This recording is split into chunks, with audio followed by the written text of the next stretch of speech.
All right, we're going to get started. Welcome, everyone. Good morning.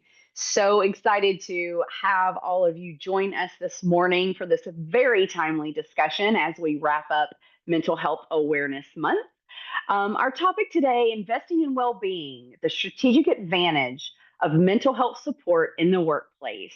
Again, such an important topic, and we have got two very dynamic, exciting speakers to share some of their thoughts, their unique expertise for this conversation. So, first, I'll introduce Larry Long Jr. as founder and chief energy officer, and boy, is he ever, of LLJR Enterprises. Larry delivers motivation, inspiration, and transformation through speaking, coaching, and training. He is the author of Jolt, Get Zapped into Intentionality, host of the Midweek Midday Motivational Minute, and serves as president of the National Speakers Association Carolinas chapter. A former college baseball player and a four-time Salesforce top sales influencer, Larry is passionate about helping professionals level up and organizations grow and thrive. Tremaine Elamine currently serves as the Vice President for Mental Health First Aid USA at the National Council for Mental Wellbeing in Washington, D.C. In this role, she leads the strategic growth of a mental health social enterprise in the United States. As a certified national trainer and social impact executive, Tremaine has contributed to more than 3 million individuals being equipped to recognize signs and symptoms related to mental health, substance use, and suicide across the country. For our webinar today, we have a few key learning objectives that we hope that you will gain from this session. First, we want you to be able to clearly state the financial benefits of prioritizing employee mental health. We want you also to be able to apply effective strategies to build a healthy and supportive work environment. Choose and implement cost-effective mental health resources and benefits, and establish basic methods to track the effectiveness of mental health programs. And finally, identify signs in employee mental distress and know how to offer initial support. With that all being said, let's get started. So I'm going to turn it over to Larry. So take it away.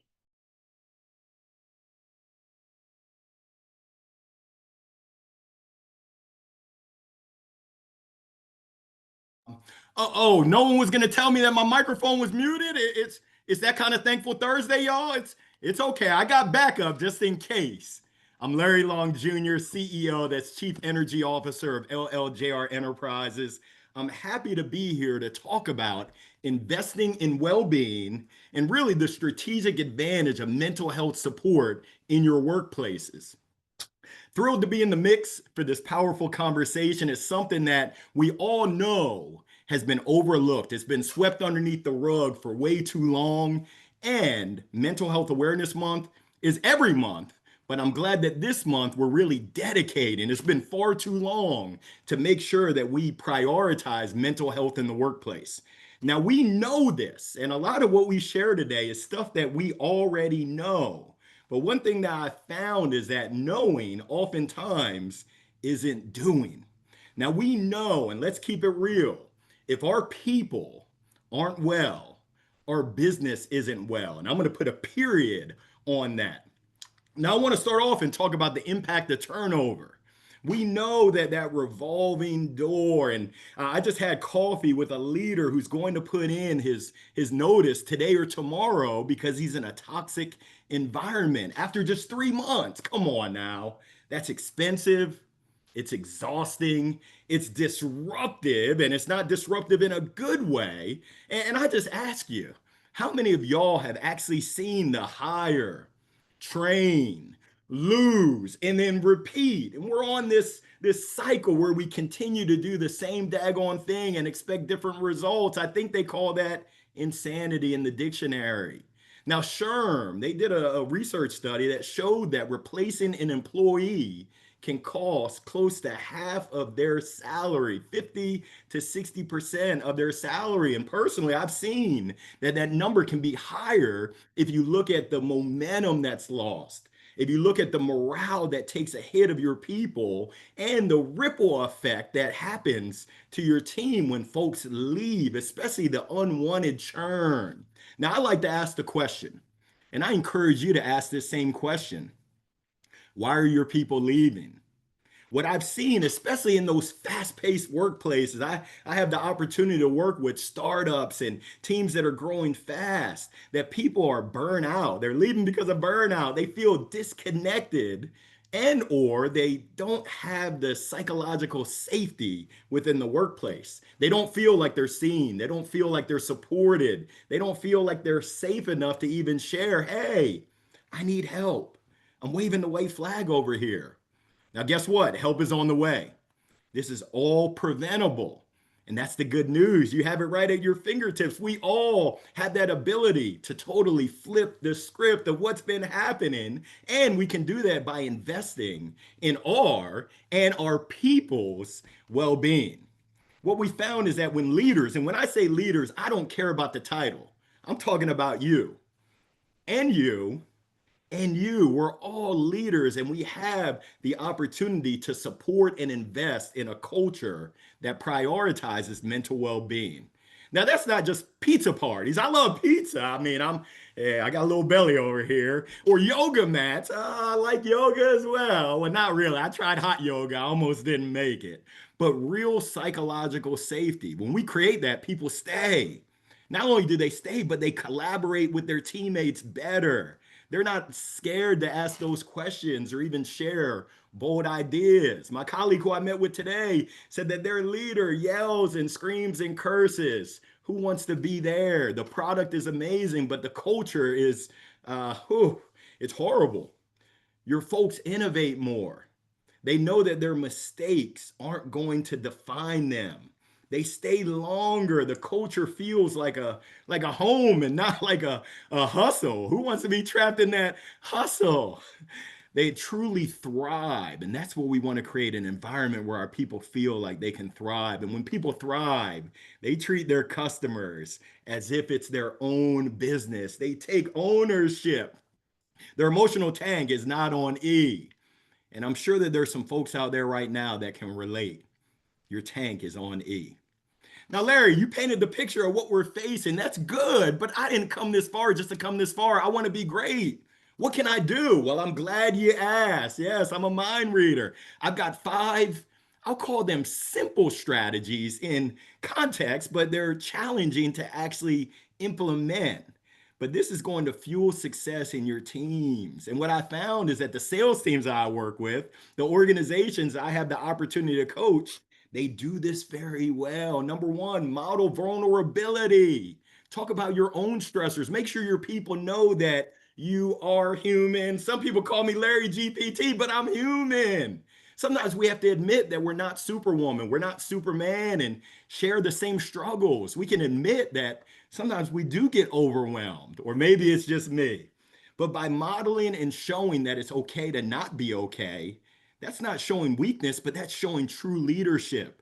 I encourage you to keep it real and model vulnerability. Number 2, let's start meaningful conversations. Let's make time to listen to our folks, not just on the one-to-ones that we check off a box, but let's really check in and let people know I see you, I feel you, I truly care. Now, some of y'all are worried and you're like, oh, is he having a wardrobe malfunction? I'm not.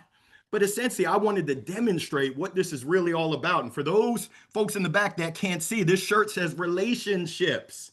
It's about your people knowing that you care about them. It's about you truly creating those relationships. A good colleague of mine, Sam McKenna, she actually has this trademark. It's the saying that says, show me that you know me. Do you know your people? Do you know your colleagues? Do they know you? Let's go ahead and dig a little bit deeper with our questions. Instead of just the normal check-ins, let's ask, what's weighing on you today? Now, our people, they can smell BS from a mile away. So if you don't genuinely care, I encourage you, don't try to fake the funk, but I encourage you to truly care about your people. Let's ask them, what's one thing that I can take off of your plate? How can I better support you as a person and not just a producer, not just a performer within the workplace? When you do that and you listen, yeah, there's a reason why we've been blessed with two ears and one mouth. Because if you ask the question, I encourage you to shh, listen. No agenda, no rush, just purely listening and caring. Can you hear me now? Your people want to know that you hear them, that you feel them, that you truly care for them. Number three, let's protect our most valuable resource and their most valuable resource. Let's protect their time. Let's encourage PTO. Let's build in some mechanisms of no meeting zones, no meeting times. Let's celebrate rest. Let's celebrate recharging, not just the hustle and the bustle. Here goes what I need you to do right now. Take a deep breath in. Pause. Let it out. There's some of y'all out there right now that needed that. I can't speak for you, but I needed that. Sometimes we need room to breathe. I encourage you to be flexible. Create a work-life boundary. I think we hear work-life balance. I don't know about the balance, but let's create work-life boundaries. Let's celebrate rest for our people. Number four, put your money where your mouth is. Let's go ahead and invest in coaching for our folks. Let's invest in our EAPs. Mental health professionals aren't just for crisis, they're really for growth. How do we get ahead of it and not go ahead and operate from a place of reaction, but let's be proactive. Let's promote. Let's encourage the resources that we have within our organization. And let's not just talk the talk. Talk is cheap. But I know some folks are from Missouri, and I think they say, show me what you're working with. Yeah, let's truly walk that walk, put our money where our mouth is, and fund it, support it, shout it out. How about offering mental health days without guilt? And that's the key part right there, without guilt. How many times have we ourselves been on vacation, taken time off, and we're still checking in? We feel guilty because we're not there. We know that that's not right, but just the feeling behind it. How do we make sure that our people know that it's okay?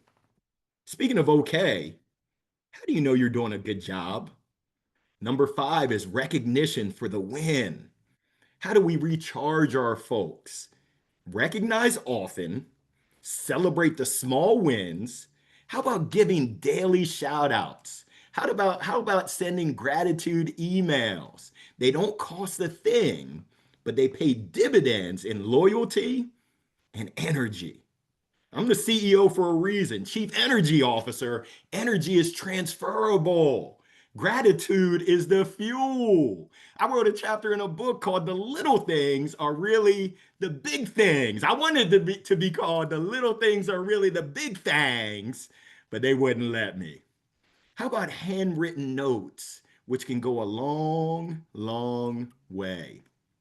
When your people feel cared for, they give care. Your customers notice. Your bottom line and your top line revenues reflect it. And as a bonus, recruiting people becomes easier. Your people are talking about, you can just get a feeling for how your people feel about the workplace in a positive light.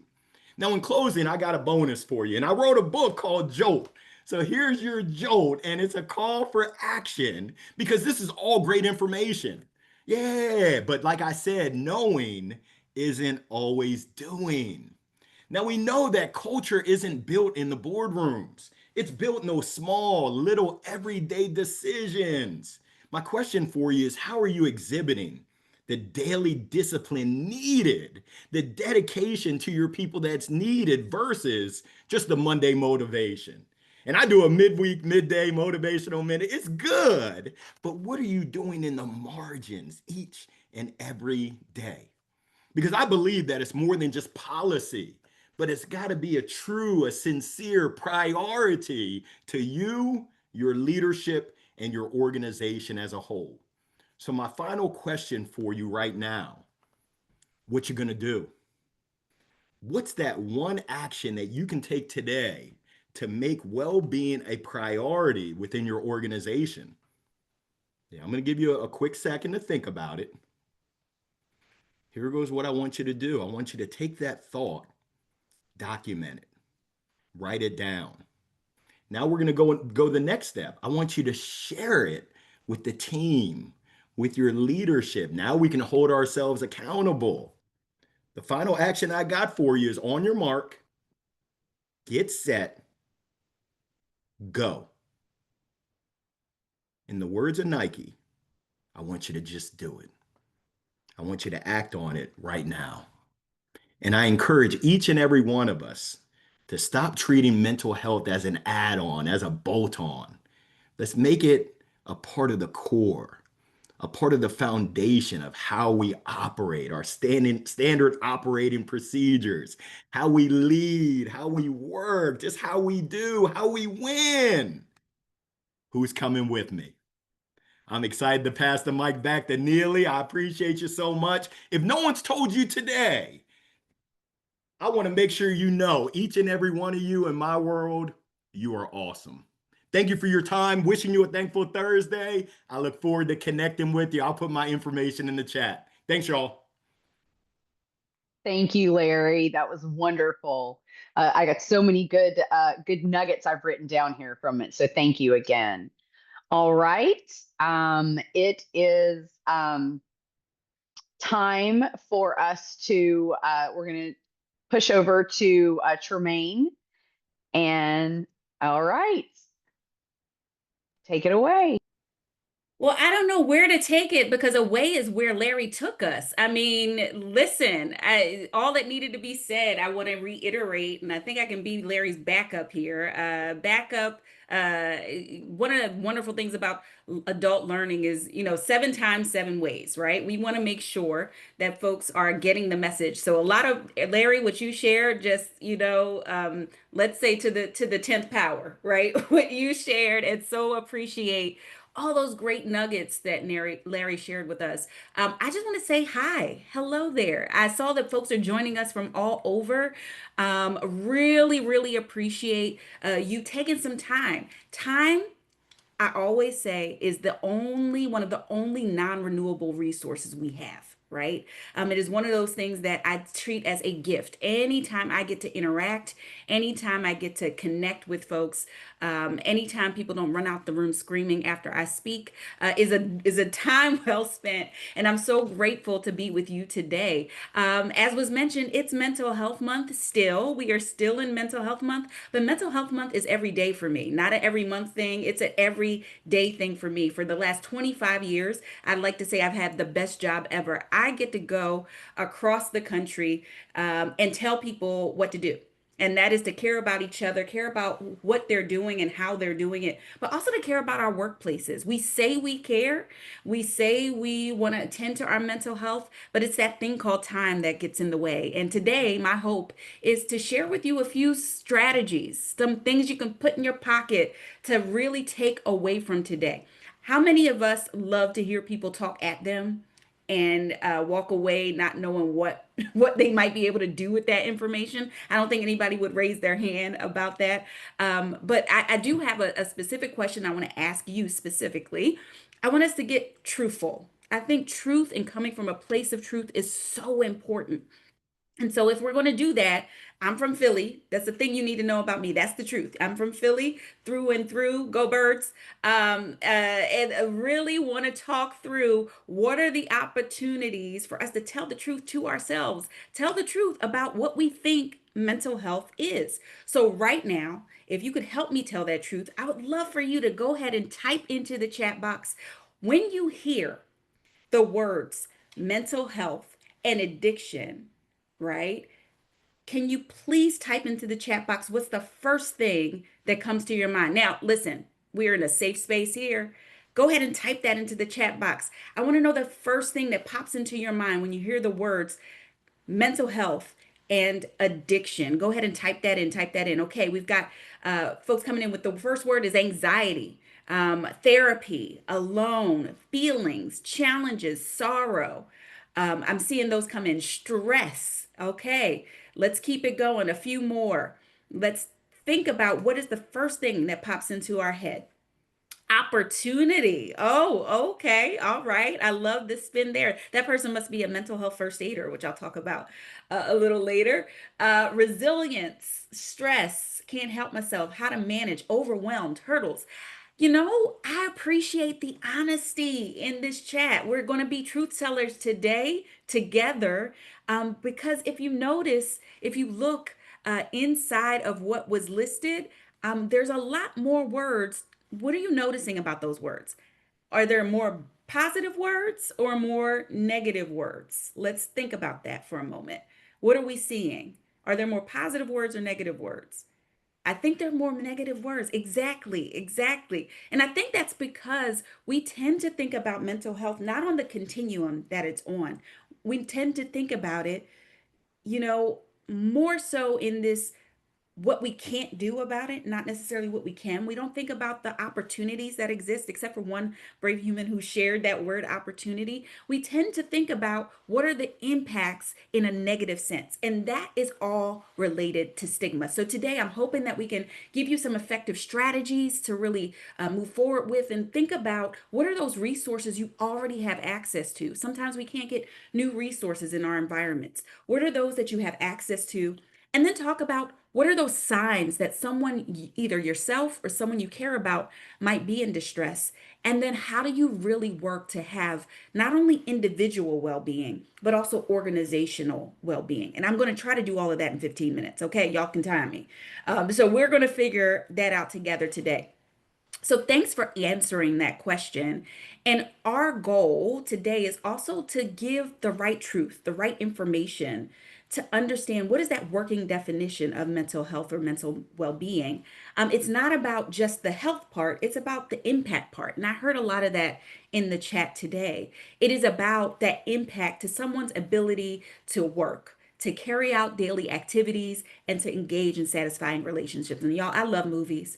I don't know if you've watched movies as much as I have. You have those movies that you love, and sometimes in the background of some of those films that I've seen in the like early 2000s, or maybe even in your house, there were pillows everywhere or little signs everywhere that said "Live, Laugh, Love." Y'all remember that? I know I'm not the only one. I know I have unicorn hairs here showing my age, but I'm not the only one. So you remember "Live, Laugh, Love," right? It gets in the way of people's ability to like legit live, laugh, and to love. That is when we are noticing that it's getting in the way. That's when a mental health challenge becomes either a diagnosable mental disorder or a mental illness.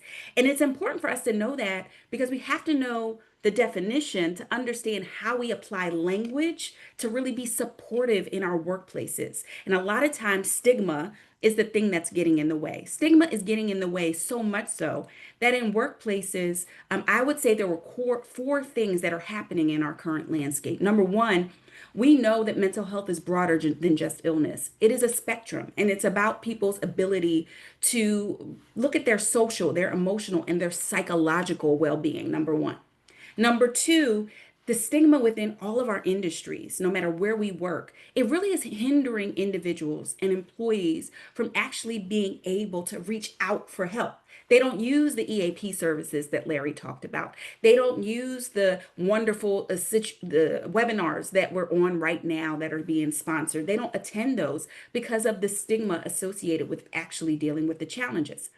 And then the next thing is that we know that wellness involves more than just the physical body. It has to include mental well-being. A few years back, the U.S. Surgeon General mentioned that this phrase that I think a lot of us have come to embody in our space, that there is no health without mental health, and that is so certainly true. And then the fourth thing in our current landscape that I think is really impacting workplaces is the environmental impacts.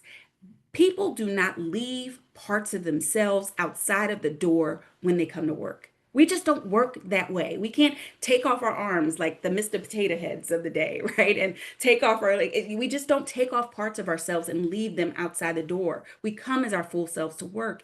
And environmental impacts really are magnifying the need for organizations to do more. In fact, if you ask generationally across generational lines, Gen Z, Gen Alpha that are entering the workforce, even our younger millennials, I might be a geriatric millennial, I'm just saying, but the younger millennials are having an expectation in the workforce as we have those 5 generations in the workforce that the workplace is responsible for doing some level of organizational well-being to really address that.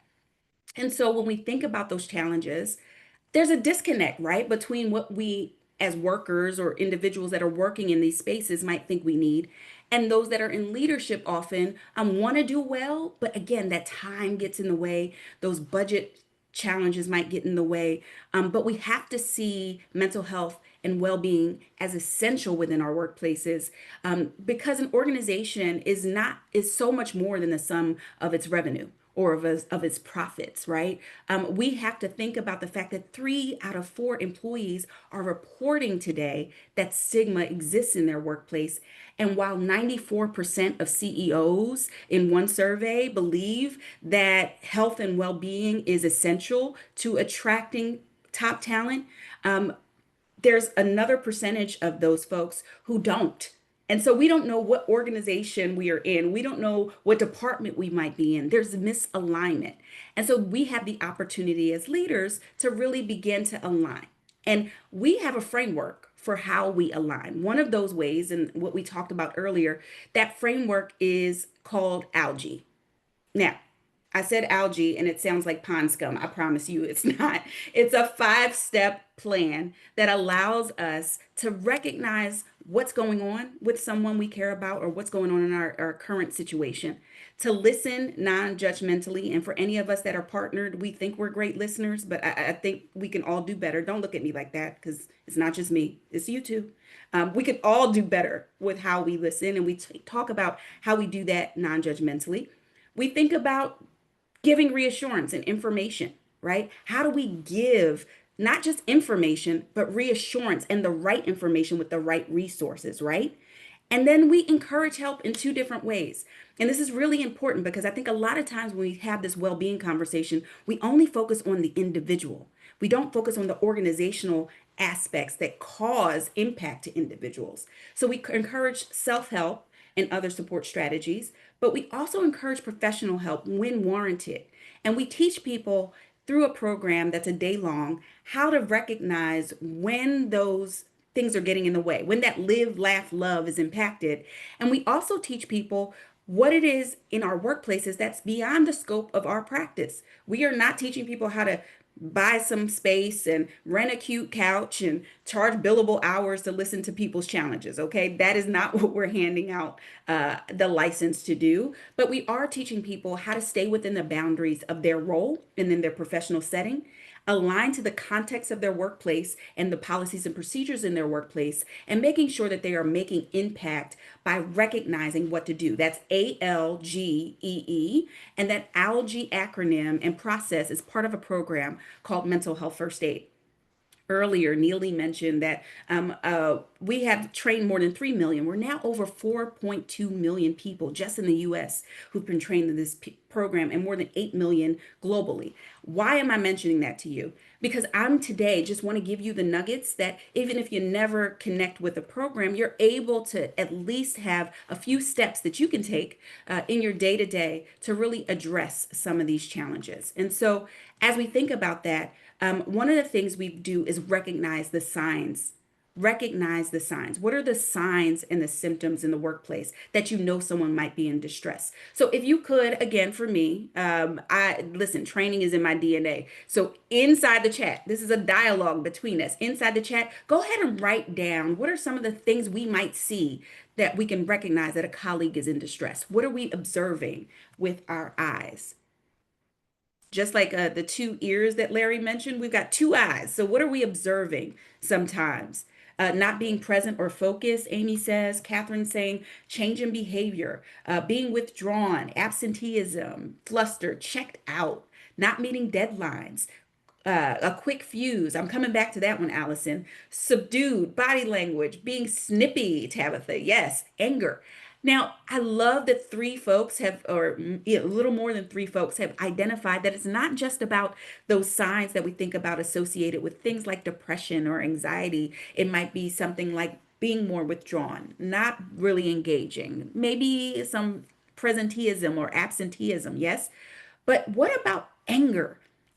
Now, let's tell the truth. Remember, we were telling the truth? Remember? Okay, now let's be real, right? Be real with ourselves. The first place that we go when someone is snippy in the workplace or someone's exhibiting anger in the workplace, do we say, hey, maybe that person's experiencing some challenge and maybe in distress and might be experiencing depression or signs and symptoms of depression? I don't know that you are doing that. Maybe you are. Maybe you're better than me. But sometimes as leaders, the first place we go is performance improvement.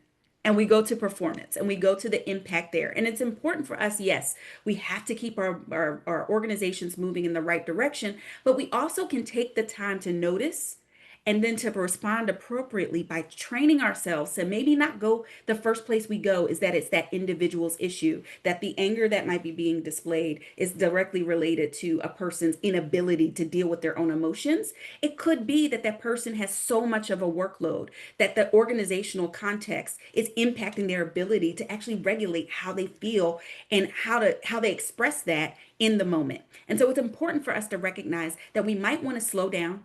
We might want to go to that non-judgmental place I talked about for listening and making sure that we're showing up for folks and giving them the support that they need versus just focusing on the work product.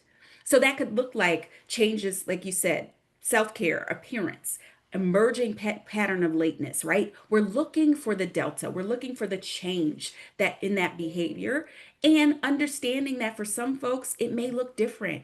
Depending on their background, their experiences, it may look different. Now, if we think about symptoms and signs are what we can see, then symptoms might be what we can't. And it might be what people express. What we want to listen for and hear me clearly are things like hopelessness and despair. And what that might sound like is, I just can't do this anymore. Something as simple as that. If we slow down enough to notice, we could ask the question of, how are you, but also, how are you really? Adding that qualifier, giving a person the space to actually express exactly how they're feeling, means that we can then look at what are our organizational resources to help and support that individual. How are we making sure that they know about the EAP? I don't know about you, but I filed that in my onboarding materials at my first job. And until a coworker was willing to let me know, hey, I noticed this about you, Tremaine, you may want to call the EAP. This was years after onboarding to an organization. Sometimes even leaders need that support to make there be permission to reach out. And so that's important for us to pay attention to. So we did signs and symptoms. We understand how we might want to approach someone, but we want to also recognize that only 41% of people with mental health challenges actually use mental health services in any given year. That means that either they're not getting the help they need or they're finding ways of healing in community. And it's not just about talk therapy and one way of healing, but getting people connected to the resources available, whether that's acupuncture and Reiki and other kinds of community engagement, talking to a faith community, making sure that they have meaningful relationships. These are things that we are also able to draw from. Now, what I'd like you to do also as I move toward our final approach here, when we think about not just the individual, but organizations and what we might need to do, think about when someone at work has been a true support to you. Can you think about what they did specifically that really helped you? Think about a leader that you've had that was very supportive. What did they do that helped you? And would anybody be willing to write one of those things down in the chat for us? I love the first one. It is part of our algae action plan. Listen, Susan. I love that. What else? What are some things that people did that helped you?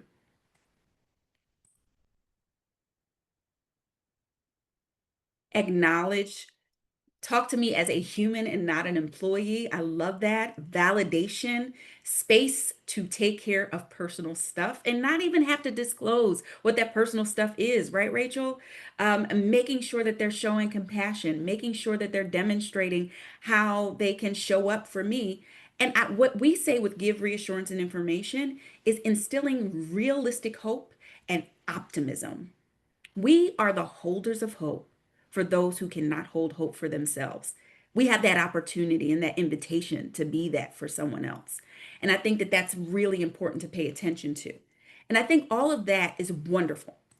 And I also think that there are things that organizations can do to enable this to even be possible. If our deadlines are unrealistic, if our work burden and positions and the things we're supposed to cover when we are in our work roles are too vast and are not realistic, where's the space to actually do this for someone?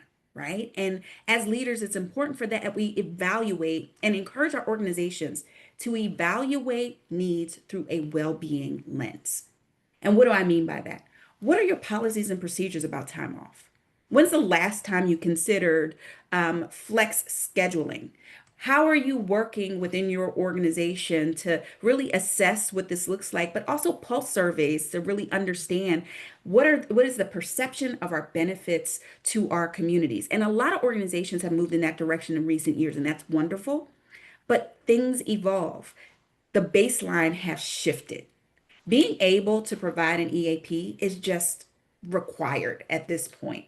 Being able to provide space for dialogue around well being is just required at this point. And if we want to be on the leading edge as an organization, we really need to think about how do we not only pay attention to the needs of our individuals that are impacted by mental health challenges, but also pay attention to the structures that we're setting up in our organizations that make productivity not only an unrealistic burden for leaders to make sure that they're having their employees attend to, but what are the messages that we give?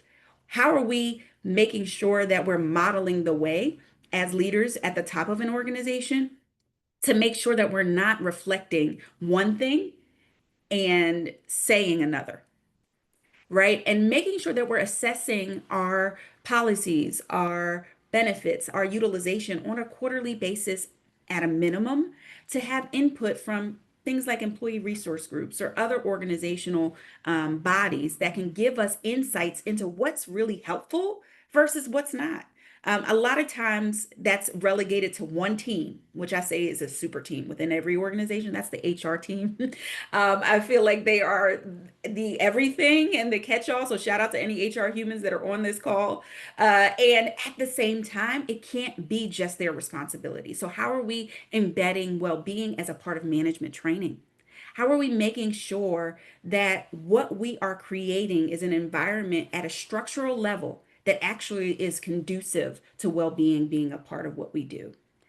So those are questions. And you may leave today with not only some actionable items that you can do at an organizational, as an individual level, but we're hoping that you also leave with some tools that Larry gave you that I'm giving you for that assessment to happen. And I want to remind you also that well-being is not just the job of one person within an organization. Larry asked you in the next 24 hours, or just what is that one thing and you can do to support your own well-being. What I want to add to that is what is the next thing you can do in the next 24 hours? What is the thing you're going to walk away from today? And I'm not going to even let you tell someone else, because phone a friend or whisper down the lane, those things always get a little, interesting as we walk away from sessions like today. But I would invite you in the chat, in the chat, in the chat to be vulnerable for a moment and think about what is the one thing you want to do, whether that's an individual thing, like making sure that you are setting boundaries and enforcing them, because the power of no is real, or taking breaks, or actually finding rest on your time off. And you might find that it's really hard to rest when you haven't trained your brain to do so. Maybe it's focusing on things that bring you joy, right? And finding new joy in coloring, a little bit, or taking a walk in the middle of the day, looking at what surrounds you versus just passing through, right? Those are individual strategies. But some of you might be looking for organizational strategies. So if you could write one thing that you are either going to do as an individual or an organization and take back to your team in the next 24 hours, go ahead and put that in the chat. Go ahead and put that in the chat.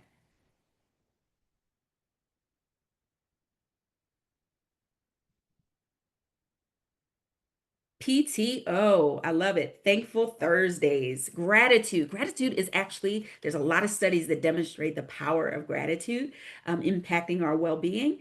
Get to know more of why people act the way they do. Yeah, I think asking how, why, asking more questions is central to understanding from a well being perspective. Wonderful. I love it. Your internal well-being at the organization, that's amazing. Lunch. Listen. First of all, the two things you need to know about me. One, I'm from Philadelphia through and through. Two, carbs are my superpower. So, yes, we must do lunch. We must take lunch, take a walk at lunch, being more human and not just about the effort. Exactly. I love that. Figure out what is the remote culture and then exercising, figuring out what the balance is there. And for new stages and places in our lives, we have to reset. I love that you all are sharing so many things. And those who haven't shared yet, feel free to take a note from someone else and maybe try to incorporate that in the next 24 hours. I am grateful that you have not only shared space with us today, you've identified what you want to do in the next day or so, but also you've given yourselves the greatest gift, which is taking the time to even attend today. So thank you for your attentiveness. Thank you for being present, but also thank you for showing up for you by being here today. And I'm looking forward to taking some questions. And I know Larry is too. So appreciate the time to share with you today. And happy Mental Health Month. Thank you, Tremaine. It was great. So, a couple of things. As requested, please post up your questions into the chat and we will monitor those and share those and ask of Tremaine and Larry. So, but before we do that, very briefly, just reinforce what your core messages are. Summarize and provide any practical follow-up materials or takeaways or next steps that you recommend for anybody. So we'll take a few minutes for each of you to do that. So we'll start with Larry. Yeah, I mean, in a nutshell, my encouragement is for folks to get serious. And by folks, I mean each and every one of you. We know what we should be doing. We have the blueprint, we have the game plan. Now it's up to us to take responsibility and make a choice. I love what Tremaine shared, and I was taking notes over here. She gave us the outline. I think it was algae, and I don't even know how to spell, but Algee. Did I get that right?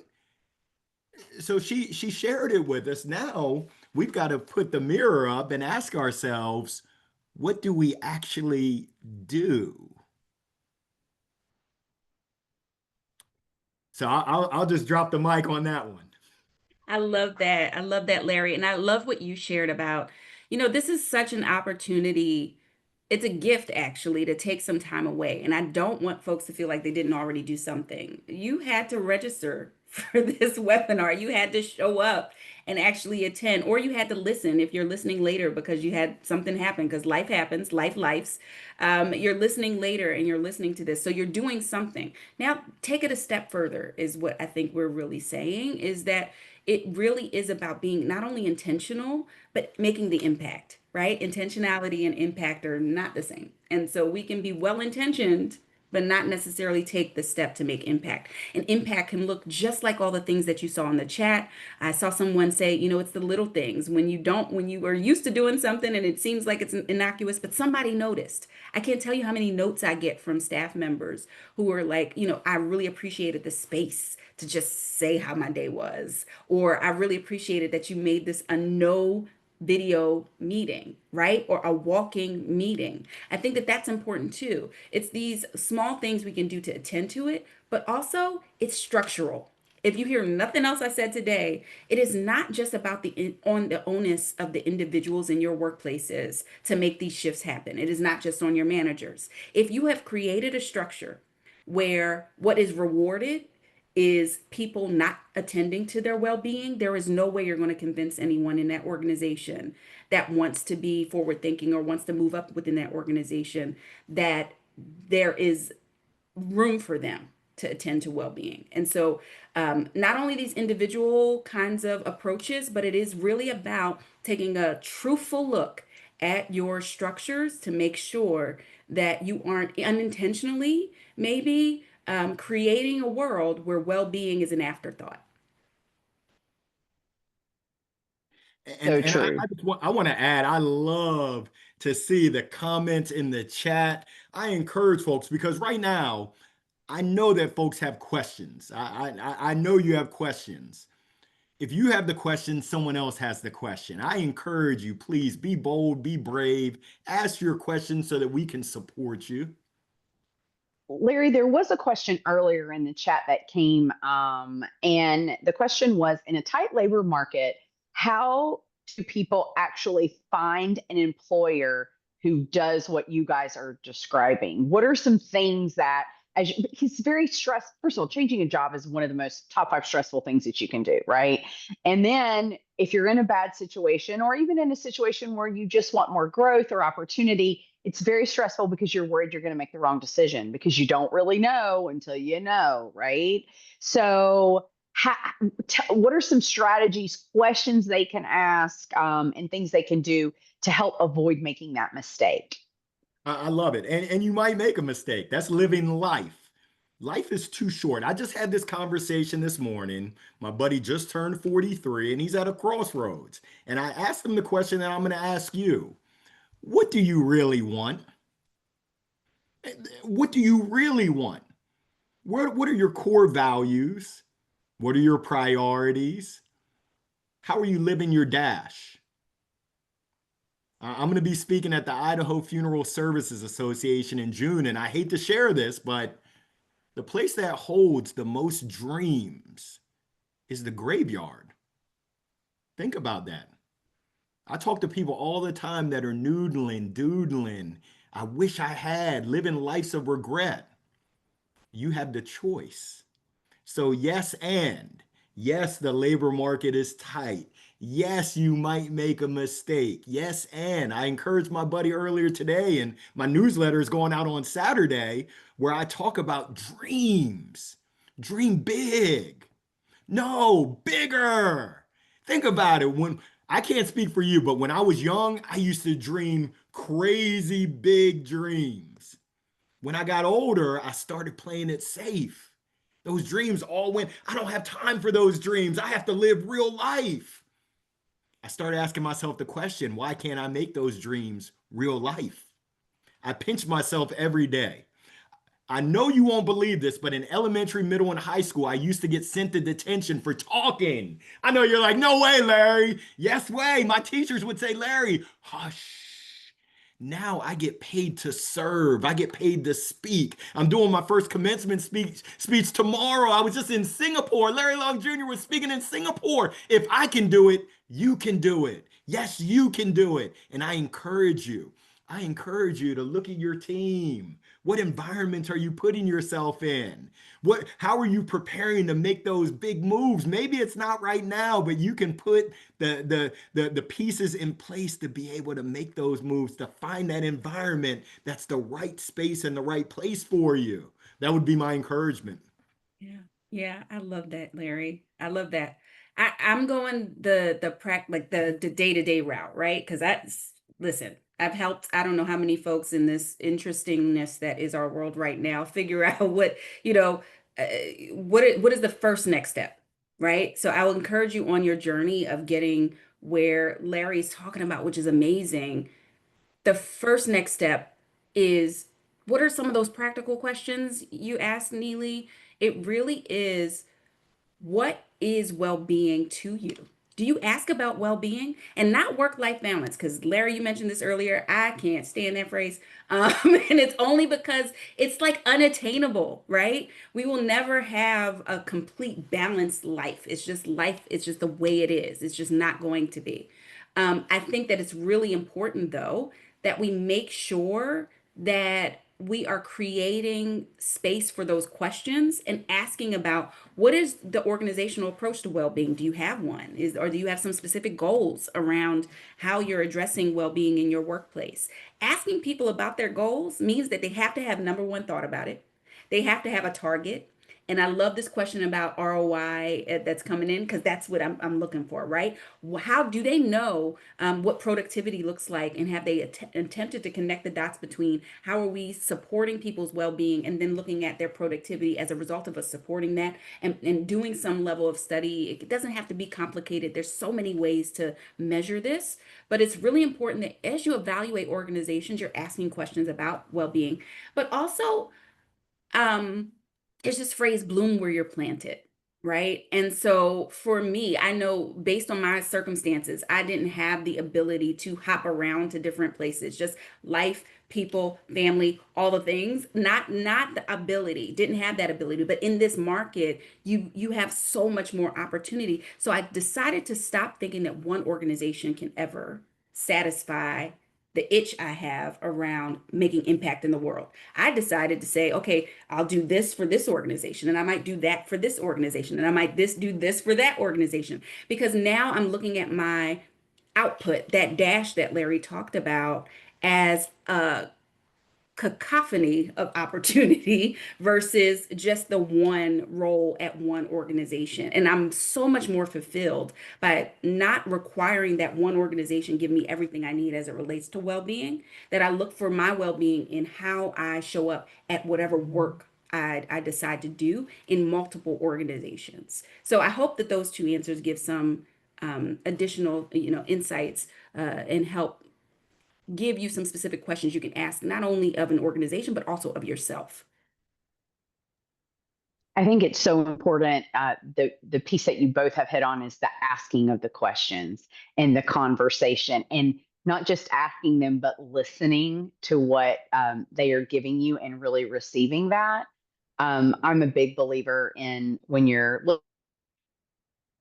you should be interviewing them just as much as they should be interviewing you, because it's a two-way street. And really having those shared expectations and those clear expectations are really important. So I really love to hear you both um, chatting about that. So and the power of no is real.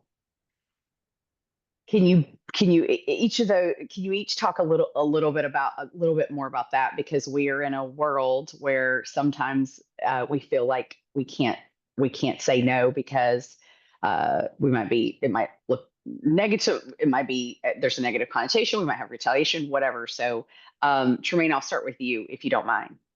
Okay, I said two words, Claire Huxtable. All right, so here's where I'm going. Here's where I'm going with that. There is a way that you can say no and be very effective at saying no. There's a character named Claire Huxtable on a show that I watched a million years ago called The Cosby Show.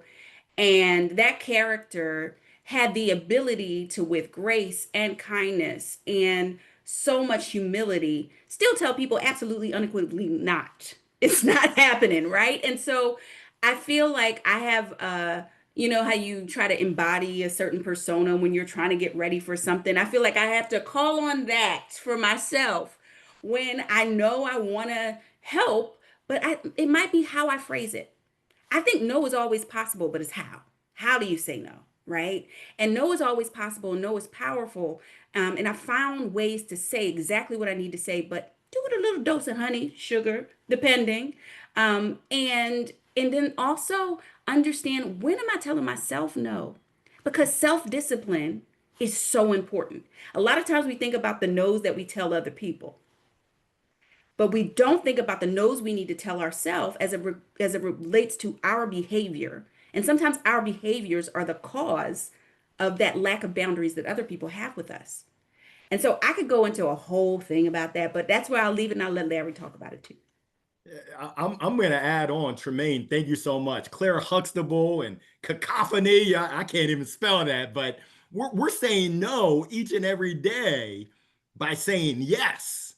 So my encouragement is to understand, what's your vision? What are you about? So that you can say no to those things that don't align with what you're about, where you're going, so that you can then say yes to those things that do. Because by saying yes to those things that don't, you're ultimately saying no to those things that might be aligned with your vision. And this is coming out in my newsletter tomorrow, and this is very fresh. I'm talking about time management. Where do we spend our time? Show me your calendar and I can tell you what's important to you. If you're serious about knocking it out of the ballpark, being the most excellent person that you are, your time, your energy, your resource should reflect that. And we're all humans. And the great thing is that we all have the opportunity to change. Each day is a new day to make a different choice to get a different result. And I wrote the book Jolt. It was really for me. I was stuck. I don't know if anyone else can feel me. Maybe it's just me, but I needed that jolt of electricity to say, no, Larry, you're not living a life that's fulfilled.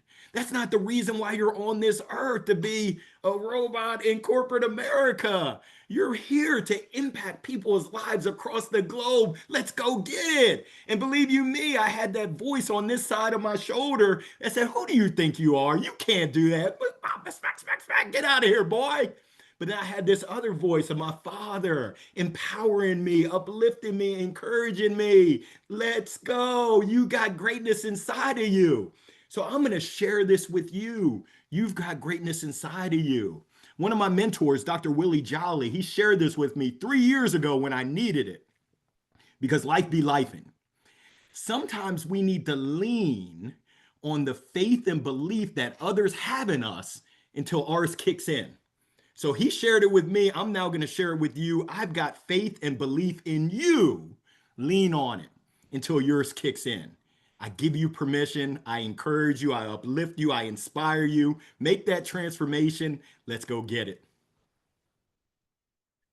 Thank you, Larry and Tremaine, so much. I cannot tell you how wonderful this hour has been. It's probably it definitely has been the best hour I've spent of my week so far. So thank you both so much for your invaluable contributions, your expert insights. For those of you that had asked in the chat about Larry's newsletter, he had shared, you can go to his website or on his LinkedIn. Feel free to connect with each other, with our speakers. They encourage that as well. And then thank you so much to our attendees for their active participation and engagement. You guys were amazing. And just really, I think it's so important for us to continue to talk about this topic and encourage continued efforts in workplace well-being, vulnerability, conversations, listening, asking those really hard questions, and with a little honey and sugar. Tremaine, I love that. So we wish you all much wellness, and remember to go out and embrace the greatness that is inside all of you. Thank you all so much, and have a great rest of your day. Thank you.